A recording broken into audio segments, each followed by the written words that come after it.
bahwa kita warga Perserikatan Muhammadiyah sudah mengetahui bahwa hari raya Idul Fitri jatuh pada tanggal 20 Maret 2026 ini. Maka ini rasa syukur kita kepada Allah Subhanahu wa taala. Kita sudah melaksanakan rangkaian ibadah besar dalam bulan suci Ramadan, yaitu siam Ramadan, berpuasa kita dari subuh sampai maghrib. Malamnya kita melaksanakan qiyam Ramadan atau kita kenal dengan sholat tarawih, dibarengi dengan tadarus Quran, dan kemudian memberikan bukaan bagi orang-orang yang berpuasa. Dan kemudian kita tutup dengan ibadah yang sangat besar, yaitu zakat fitrah. Allahu Akbar, Allahu Akbar, walillahil hamd. Rasa syukur kita itulah patut kita senangi. Kenapa? Karena kita sudah merasakan Ramadan yang begitu indah. Tidak semua orang diberikan kesempatan di muka bumi ini bisa melaksanakan ibadah. Banyak orang yang diberikan oleh Allah Subhanahu wa taala kesehatan, keafiatan, kesempatan, tapi mereka banyak yang lalai. Hari ini kita sudah membuktikan bahwa kita termasuk orang-orang yang beriman kepada Allah Subhanahu wa taala, yang dijanjikan kepada kita yaitu ampunan. Karena Nabi mengatakan, man shoma ramadhana imanan wa ihtisaban ghufira lahu ma taqaddama min dzambi. Maqama ramadhana imanan wa ihtisaban ghufira lahu ma taqaddama min dzambi. Barang siapa yang beriman di dalam bulan suci Ramadan, barang siapa yang menunaikan qiyam Ramadan, sholat di bulan Ramadan, maka Allah akan memberikan ampunan kepada kita. Inilah harapan kita, karena orang-orang yang diberikan ampunan oleh Allah Subhanahu wa taala hanya satu ganjarannya, hanya satu, yaitu apa? Surganya Allah Subhanahu wa taala yang terbentang untuk kita. Cita-cita kita setelah kita hidup di dunia hanya satu. Kita selamat kita di dunia, selamat kita di akhirat, dan kita akan menemui ilahi Rabbi kita, dan kita akan menikmati surga itu. Inilah ampunan yang sesungguhnya. Allahu Akbar, Allahu Akbar, walillahil hamd. Hadirin jamaah salat Id yang berbahagia di bulan Allah Subhanahu wa taala. Banyak orang yang bertanya, apa buktinya keampunan Allah kepada kita yang bisa kita rasakan, Ustaz? Apa bentuknya orang-orang yang telah diberikan ampunan kepada kita? Itu tidak terasa dalam hidup kita. Bagaimana? Maka para ulama mengatakan kepada kita, paling tidak ada 3 syarat ampunan yang bisa kita rasakan dalam kehidupan kita. Bagaimana itu mengindikasikan? Yang pertama, orang yang bertakwa itu yang mendapatkan ampunan itu yang pertama itu apa? Tingkatan yang pertama bisa kita rasakan ketika kita sudah mulai apa itu? Meninggalkan dosa-dosa kecil kita. Walaupun masih ada dosa besar yang kita kerjakan, tapi pelan-pelan dosa-dosa kecil kita bisa kita tinggalkan. Bagaimana bentuknya? Nanti kita akan lihat.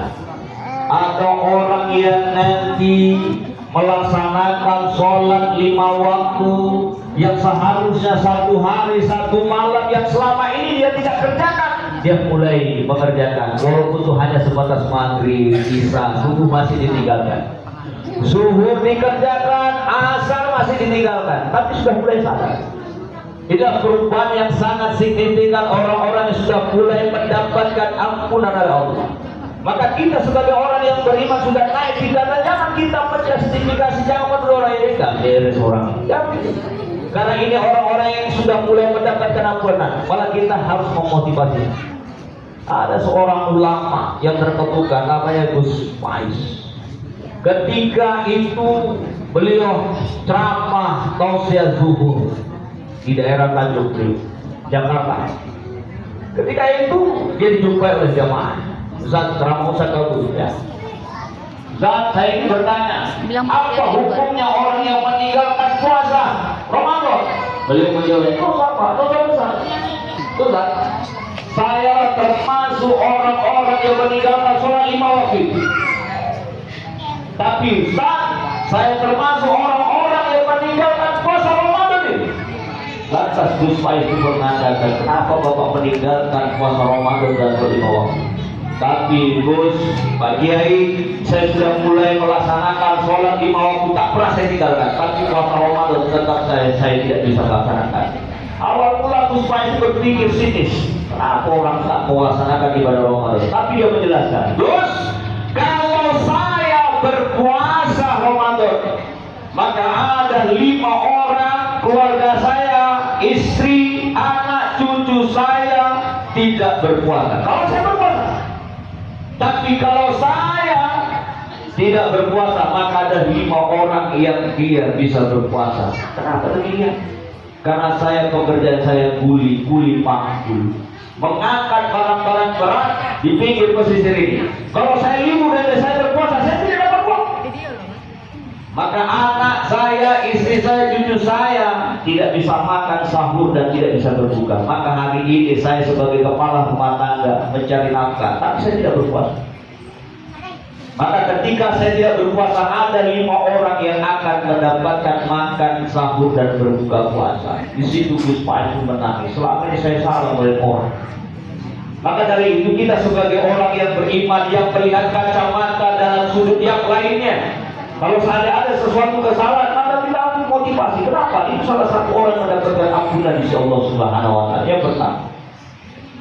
Yang kedua, orang-orang yang mendapatkan ampunan di sisi Allah Subhanahu wa Ta'ala yaitu apa? Ada orang yang sudah melaksanakan ibadah besar. Sholat 5 waktunya dikerjakan, siam Ramadannya tak putus, zakatnya tidak tinggal, tapi masih hobi dengan dosa-dosa kecil. Ada rupanya Ustaz ada. Sholat 5 waktunya luar biasa hebatnya. Ini ciri orang mendapatkan ampunan, tapi dosa kecil masih diperbuat. Bagaimana itu? Tahajudnya tak putus, zakatnya dikerjakan, Ramadannya tak tinggal, tapi begitu buka handphonenya melihat cewek cantik masih senang dia. Melihat cewek setengah telanjang masih suka deh, hobi. Masih hobi dengan korupsi, masih mau dia mengambil harta orang lain, masih mau menggibah, membina orang lain. Padahal sholat 5 waktunya tak putus kawan. Tahajudnya tak tinggal, puasa Ramadannya sampai menangis di dalam sujudnya, tapi masih dia mengambil hak orang lain, masih hobi melihat sesuatu yang tidak disukai oleh Allah. Apakah ini dosa? Bukan masalah dosanya, tapi ini termasuk orang mendapatkan ampunan di sisi Allah Subhanahu wa Ta'ala, tapi mangkoknya masih derajat yang kedua. Ada orang seperti banyak, bukan ada banyak. Berserban dia, berpeci dia, ke masjid juga, tapi masih korupsi, masih berbuat dosa, masih membentak istrinya, masih membentak anaknya, masih menyakiti perasaan tetangganya. Yang ketiga, orang yang mendapatkan ampunan yang paling paripurna, kata para ulama itu, dia tidak mau lagi berbuat dosa kecil, dan bahkan dia sudah meninggalkan dosa kecil, apalagi dosa besar. Itulah kemenangan yang sejati, yang seharusnya orang-orang yang berpuasa ini, orang-orang yang dalam bulan suci Ramadan sudah mulai meninggalkan. Kenapa? Ramadan sudah menjadi madrasah besar bagi batiniah kita. Ramadan kita sudah mendidik, kita bisa merasakan bagaimana penderitaan orang lain. Ramadan sudah mengajarkan kepada kita bagaimana kuatnya kita untuk melaksanakan ibadah kita kepada Allah Subhanahu wa Ta'ala. Bukan hanya hablum minallah, tapi hablum minannas kita. Maka hadirin jamaah sholat Id yang berbahagia yang dimuliakan oleh Allah Subhanahu wa Ta'ala, itulah ampunan yang sesungguhnya. Ya Allah mengatakan, wasalu ila maghfirati min rabbikum wa jannatin arduha as-samawati wal ardh uiddat lil muttaqin, dan bersegera engkau kepada ampunan Allah Subhanahu wa Ta'ala yang kami sediakan surga seluas langit dan seluas bumi.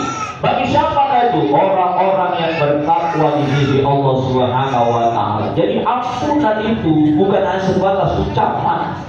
Ampunan itu bukan hanya sebatas perbuatan yang sudah kita lakukan, tapi pembuktian kita.